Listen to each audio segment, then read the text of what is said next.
Samajwadi party के राष्ट्रीय अध्यक्ष अखिलेश यादव ने कहा है कि भाजपा और चुनाव आयोग ने ये तैयारी की है कि 2024 में जिन विधानसभाओं में समाजवादी पार्टी और इंडिया गठबंधन जीता है उन विधानसभाओं में 50,000 वोट काट दिए जाएं।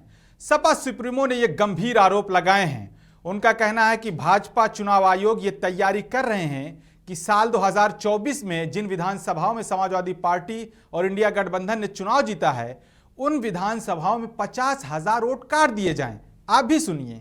जो तैयारी है, सबसे महत्वपूर्ण बात यह है कि भारतीय जनता पार्टी, उनकी सरकार, उनके अधिकारी और चुनाव आयोग मिलकर के ये तैयारी कर रहे हैं कि 2024 में जिन विधानसभाओं में समाजवादी पार्टी जीती है, इंडिया गठबंधन जीता है, उन विधानसभाओं में 50,000 से ज्यादा वोट काट दिया जाए एसआईआर के बहाने। यही यूपी में हो रहा है, यही वेस्ट बंगाल में तैयारी चल रही है।